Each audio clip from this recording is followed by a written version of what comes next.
আমি পদ্মজা, পর্ব ৮৫। লেখিকা ইলমা বেহেরোজ। গল্প পাঠে আমি অরোরা ইসলাম। রাতের অন্ধকারে চারিদিক নিস্তব্ধতায় ঢেকে গেছে। শাহানা ঘুমোতে চেষ্টা করছে, পারছে না। মৃদুলের অনিচ্ছাকৃত আঘাতে ফুলে উঠেছে ডান বাহু। হাড়ে তীব্র যন্ত্রণা, হাত নাড়ানোরই দায়। শাহানা মৃদু স্বরে কাতরাচ্ছে, ও আল্লাহ, এত বেদনা কেড়ে দিছে, কমায়া দাও গো আল্লাহ, কমায়া দাও। ঘুমের ঘোরে শিরিন অজান্তে শাহানার হাতের ওপর চাপ দিয়ে ফেলল। যন্ত্রণায় শাহানা আল্লাহ গো বলে চিৎকার করতেই ভেঙে গেল শিরিনের ঘুম। চমকে উঠে বসে হাত ধরে যেতেই শাহানা আর্তনাদ করে বলল, আমারে ছবি না, ডাইনি কোনহানের, আমারে মায়েরা ফেলছে। শিরিন অপরাধী স্বরে বলল, আমি দেখছি না আপা। তুই কথা কইবি না। শাহানার চোখ মুখ কুঁচকানো, সে প্রচণ্ড রেগে আছে। ধীরে ধীরে বিছানা থেকে নামলো। শিরিন প্রশ্ন করল, কই যাও? শাহানা আগের স্বরে বলল, মুততে যাই। শাহানার ধমক খেয়ে শিরিন আর কোনো কথা বলল না, নীরবে অন্যদিকে ফিরে শুয়ে পড়ল। শাহানা যখন টয়লেটে যাচ্ছিল তখন অন্দরমহলের ফাঁক দিয়ে আসা জ্যোৎস্নার আলোয় একটা পুরুষ মূর্তিকে হাঁটতে দেখে ভয় পেয়ে গেল। পুরুষটি শাহানাকে দেখে থমকে দাঁড়ালো। এগিয়ে আসতে শাহানা কম্পিত কণ্ঠে জিজ্ঞেস করলো, কেলা তুমি? মৃদুলের মুখ স্পষ্ট হয়ে উঠল। সে হেসে বলল, আফা, আমি। চরমে উঠল শাহানার রাগ। সে চোখ পাকিয়ে বলল, শয়তানের বাচ্চা, তুই আমার সামনে আইবি না, লুলা বানাইয়া দিছস আমারে। মৃদুল করুণ স্বরে বলল, ছোট ভাইয়ের লাগে এমন করবা?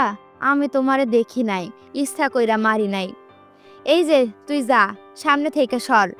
বিড়বিড় করতে করতে টয়লেটের দিকে চলে গেল শাহানা। মৃদুল ঠোঁট উল্টে শাহানায় যাওয়া দেখলো, তারপর তাকালো সিঁড়ির দিকে। তার মনের অস্থিরতা রাতের আকাশে ছড়িয়ে পড়া তারার মতো। ঘুম চোখে পালিয়েছে অনেক আগেই। পূর্ণার স্মৃতি তার মনে বারবার ঘুরপাক খাচ্ছে। চাঁদের আলোয় নিজেকে ভাসিয়ে দিয়ে মেয়েটার সঙ্গে কথা বলার আকাঙ্ক্ষা জেগে উঠেছে মনে। বুকের মধ্যে অজানা বেদনা। আজ রাতে পূর্ণার অনুপস্থিতি তার কাছে তীব্র মনে হচ্ছে। শূন্যতার অনুভূতি গ্রাস করেছে তার হৃদয়কে। আত্মা হয়ে উঠেছে অস্থির। বুকে ফু দিয়ে মৃদুল নিজেকে সান্ত্বনা দেওয়ার চেষ্টা করলো। তারপর সে তৃতীয় তলায় উঠে এলো, যেখানে পূর্ণা আছে। শেষ সিঁড়িতে দাঁড়াতে হৃদয়ের স্পন্দন ঢাকের মতো শব্দে তার কানে বাজতে লাগলো। নিঃশব্দে দাঁড়িয়ে রইল মৃদুল। তারপর সে কবুতরের ডাক ডাকলো। গোপন সংকেত শুধু পূর্ণা আর মৃদুলের পরিবারই জানে। মৃদুলের আশা ছিল পূর্ণা জেগে থাকে, তবে সে ডাক চিনতে পারবে এবং সাড়া দেবে। তার অপেক্ষা ব্যর্থ হলো। পূর্ণা কোনো সাড়া পাওয়া গেল না। মৃদুল ভাবলো হয়তো পূর্ণা ঘুমে, তাই সে আর অপেক্ষা না করে পা বাড়ালো ফিরে যেতে। হঠাৎ দরজা খোলার শব্দে থমকে দাঁড়ালো সে। পেছনে তাকাতে গিয়েও থেমে গেল। পাশে যদি পদ্মজা বেরিয়ে আসে, দ্রুত পালানোর চেষ্টা করতে পূর্ণা কণ্ঠস্বর ভেসে আসলো, দাঁড়ান। ধীরে ধীরে ঘুরে দাঁড়ালো মৃদুল। সাদা পটভূমিতে নীল সুতোয় নকশি কাঁথা গায়ে জড়িয়ে দাঁড়িয়ে আছে পূর্ণা। মৃদুলের অপেক্ষা সার্থক হয়েছে, কিন্তু তার নিঃশ্বাস রুদ্ধ হয়ে আসছে। একই সঙ্গে অস্বস্তি আর আনন্দের দ্বন্দ্ব তার মনে। পূর্ণা কাছে এসে প্রস্তাব দিল, ছাদে চলুন, সেখানেই কথা বলবো। দুজনে নীরবে উঠে গেল ছাদে। সেখানে পা দেওয়া মাত্র রাতের নিস্তব্ধতার প্রকৃতির অপরূপ সৌন্দর্য তাদের আচ্ছন্ন করে ফেলল। আকাশ জুড়ে বিশাল পূর্ণিমার চাঁদ। মুগ্ধ দৃষ্টিতে দুজনেই তাকিয়ে রইল চাঁদের দিকে। রাতের এই অপৃথিব সৌন্দর্য তাদের মনে প্রেমের রং ছড়িয়ে দিল। ধীরে ধীরে মৃদুল পূর্ণার দিকে তাকালো। পূর্ণাও চোখ ফেরালো তার দিকে। চোখাচোখি হতে দুজনের ঠোঁটে ফুটে উঠল মৃদু হাসি, যেন চাঁদের আলোয় ভেসে যাওয়া দুই তারার মিলন হচ্ছে। মৃদুল প্রশ্ন করল, ঘুমাও নাই? না, ঘুম আসছিল না। এখন একটু ভালো লাগতেছে? ভাবি ঘুমে? কিছু কইছে? পূর্ণা মুখ ভার করে বলল, না। অনেকবার প্রশ্ন করেছি ভাইয়ের সঙ্গে কি হয়েছে, মুখে গালে কিসের দাগ। আপা উত্তর দেয়নি, মুখের ওপর বলার সাহসও হয়নি। মৃদু দীর্ঘশ্বাস ছেড়ে বলল, কিছু তো একটা হইছে। আমি ঘুমের ভান ধরেছিলাম, তখন শুনে আপা কাঁদছে। আপার কিসের কষ্ট না জানা অবধি আমার শান্তি পাবো না। আমির ভাইয়ের লগে কিছু হয়েছে? ভাইয়ার দেখা পেলেই হতো। একটু থেমে তারপর আবার বলল সে, কাল লিখন ভাইয়ের খবর এনে দিতে পারবেন? পারবো, চিন্তা কইরো না, লিখন ভাইয়া ঠিক হয়ে যাইব। নীরব চাঁদের দিকে তাকিয়ে রইল পূর্ণা। মৃদুল নিস্তব্ধতা ভেঙে জিজ্ঞেস করল, রাতের আকাশে তোমার কেমন লাগে? খুব ভালো লাগে। আমার মা, আপা, প্রেমা সবাই জ্যোৎস্না রাত অনেক পছন্দ করে। আমাদের অনেক স্মৃতি জড়িয়ে আছে এই রূপালী রাতের সঙ্গে। আপনার কেমন লাগে? মৃদুল মৃদু হেসে বলল, রাতের আকাশ কোনোদিন আমার দেখার ইচ্ছা হয় নাই। এমনি রাইতে বের হইতাম, কিন্তু আকাশ দেখার লয়গা কখনো বের হই নাই। প্রথম তোমার সঙ্গে দেখতে এলাম। পূর্ণা মৃদুলের দিকে তাকিয়ে আবার চাঁদের দিকে ফিরে বলল, এত সুন্দর মানুষের পাশে আমার মতো কালো মানুষকে দেখে চাঁদ কি লজ্জা পাচ্ছে না? মৃদুল তৎক্ষণাৎ উত্তর দিল, চাঁদের কিসের এত দেমাক যে পূর্ণার গায়ের রং নিয়ে লজ্জা পাইব? পূর্ণা ঠোঁট কামড়ে হাসি চাপার চেষ্টা করলো। জ্যোৎস্নার সৌন্দর্য তার কাছে নতুন নয়, কিন্তু আজকের রাতটা যেন অন্য মাত্রা পেয়েছে। এক অলৌকিক অনুভূতি তার সমস্ত সত্তায় ছড়িয়ে পড়ছে। মৃদুল প্রস্তাব দিল, চলো বৈশা কথা বলি। কোথায় বসবো? ছাদ তো কুয়াশায় ভেজা, পূর্ণা উত্তর দিল। হঠাৎ মৃদুল তার লুঙ্গি খুলল, যা দেখে পূর্ণা প্রথমে চমকে উঠলেও পরে বুঝতে পারল মৃদুলের পরনে প্যান্ট আছে। লুঙ্গিটা ছাদের মেঝেতে বিছিয়ে মৃদুল বলল, বৈশা পরো। মনে মনে আস্তাগফিরুল্লাহ বলে লুঙ্গির ওপর বসলো পূর্ণা। মৃদুল কিছুটা দূরত্ব বজায় রেখে বসে বলল, প্যান্টের ওপর লুঙ্গি পরার সুবিধা হলো এইটা, যে কোনো কিছু দরকারে কামে লাগে। একবার টুপি ছাড়া রাইতে মাছ ধরতে গেছিলাম, ঠান্ডা বাতাসে মাথায় সে কি বেদনা, কি করলাম জানো? পূর্ণা বাধা দিয়ে বলল, লুঙ্গি দিয়া টুপি বানাইছিলেন তাই তো? মৃদুল গর্বের সঙ্গে বলল, হ, এটাই হইল উপস্থিত বুদ্ধি। হেসে ফেলল পূর্ণা। মৃদুল যদিও রাগী ও অহংকারী, তবুও সে মুগ্ধ করার মতো একজন মানুষ। ঠোঁটে সবসময় হাসি লেগে থাকে। এই রেগে যায়, আবার পর মুহূর্তে সব ভুলে যায়। পূর্ণা ছাদের মেঝের দিকে তাকালো। চাঁদের কোমল আলোয় ছাদের মেঝেতে জমা শিশির বিন্দুগুলো ঝকমক করছে হীরের মতো। স্বচ্ছ রূপালী ঝর্ণার মতো চাঁদের আলো চারপাশে ভাসিয়ে নিয়ে যাচ্ছে। কুয়াশার আবরণ ভেদ করে চাঁদ উঁকি দিচ্ছে বারবার। দুজনের মাঝে নেমে এলো নীরবতা।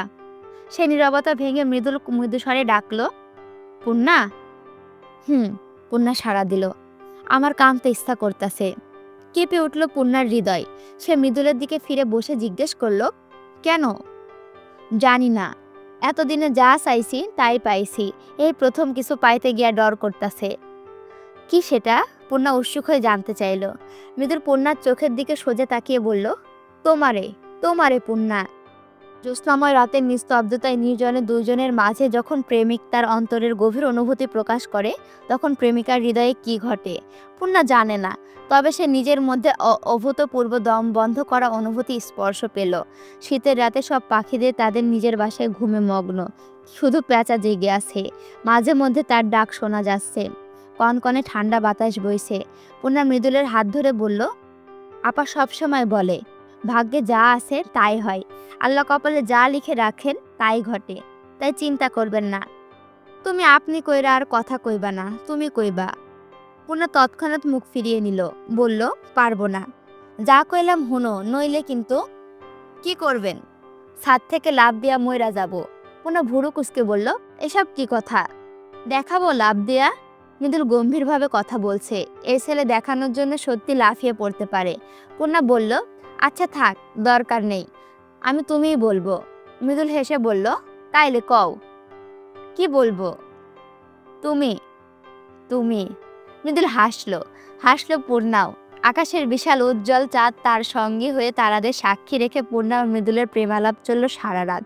দুজনে মুঠো মুঠো চাঁদের আলোকে সাক্ষী রেখে কাটিয়ে দিল মুহূর্তের পর মুহূর্ত। ভোরের প্রথম কাক ডাকার সঙ্গে সঙ্গে আমির হাওলাদার বাড়িতে প্রবেশ করলো। সে মাত্র ফিরেছে, মাথা তুলে দাঁড়াতে পারছে না। ঢাকা থেকে সে বয়ে এনেছে নতুন বোঝা, যা তাকে নুইয়ে ফেলেছে। যখনই সে গোপন সংগ্রামে জয়ী হয়েছে, যখনই দেখতে পেয়েছে আশার আলোর রেখা, ঠিক তখনই সামনে এসে দাঁড়িয়েছে অভেদ্য অন্ধকারের প্রাচীর। সুখ নামক অনুভূতিটি মুহূর্তের মধ্যে অদৃশ্য হয়ে গেছে। মনে হচ্ছে যেন এই পৃথিবী তার বিরুদ্ধে ষড়যন্ত্র করছে। সে অনুভব করছে এই জগৎ আর তার নয়। বিষাক্ত বাতাস ছড়িয়ে আছে চারিদিকে। পায়ের নিচের মাটি তাকে গ্রহণ করতে চায় না। শত শত অভিশাপের ধ্বনি বাজছে তার কানে। এই অভিশাপগুলোকে সে তো একসময় হেসে উড়িয়ে দিয়েছিল।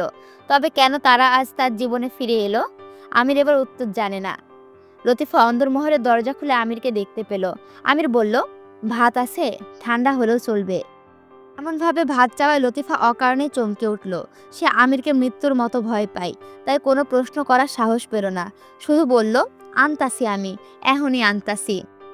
সৌভাগ্যক্রমে আমিরের ভাগ্যে গরম ভাতই জুটল। ফজরের আজানের সঙ্গে সঙ্গে লতিফা রান্না শুরু করেছিল। ভাতের হাঁড়ি নামিয়ে এসে আমিরকে পরিবেশন করলো। প্রথম লোকমা মুখে তোলার আগে লতিফাকে জিজ্ঞেস করলো, আমির, পদ্মজা ভালো আছে? গতকালের ঘটনা বলতে গিয়েও থেমে গেল লতিফা। শুধু বলল, হ্যাঁ ভালো আছে। আমি তৃষ্ণার্ত পথিকের মতো গপাগপ করে ভাত খেলো। সারা রাত শীতবস্ত্রহীন অবস্থায় কাটানোর ফলে তার শরীর মৃতদেহের মতো ঠান্ডা হয়ে আসে। সদ্য রান্না হওয়া গরম ভাত সে অত্যন্ত তৃপ্তির সঙ্গে খেলো। খাওয়া শেষ করে ধীর পায়ে উঠে গেল দ্বিতীয় তলায়। পদ্মজা তখন কোরআন শরীফ পাঠ করছিল। তার মধুর কণ্ঠস্বর মন প্রাণ জুড়িয়ে দেওয়ার মতো। আমির ঘরে প্রবেশ করার আগে কিছুক্ষণ দরজার পাশে দাঁড়িয়ে রইল নিঃশব্দে। তারপর ঘরে ঢুকে পদ্মজার দিকে দৃষ্টি না দিয়ে সোজা আলমারির কাছে গেল। সেখানে থেকে জ্যাকেট, মোজা ও টুপি বের করলো। পদ্মজা আর চোখে আমিরকে দেখলো বটে, কিন্তু কোরআনের ওপর থেকে মন সরালো না। প্রয়োজনীয় জিনিসপত্র নিয়ে নীরবে ঘর থেকে বেরিয়ে গেল আমির। সিঁড়ির কাছে এসে আবার থমকে দাঁড়ালো। দৃষ্টি স্থির হয়ে আছে পদ্মজার ঘরের দিকে। রিদওয়ান পাতালপুরীতে বিশ্রাম নিচ্ছিল। তার পাশে একজন রূপসী তরুণী। দুজনে অপ্রীতিকর অবস্থায় শুয়ে আছে। হঠাৎ আমিরের আগমনে রিদওয়ান চমকে উঠল। তারপর হালকা হাসি ফুটে জিজ্ঞেস করলো, কিরে, সব ঠিকঠাক তো? এক হাতে কপাল চেপে ধরল আমির।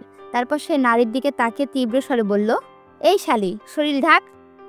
সেই সুন্দরী তাড়াতাড়ি চাদর দিয়ে নিজেকে ঢেকে নিল। রিদওয়ান বিরক্ত হয়ে বলল, কি হলো, এত চেঁচাচ্ছিস কেন? জবাবে একটা খাম রিদওয়ানের দিকে ছুঁড়ে মারল আমির।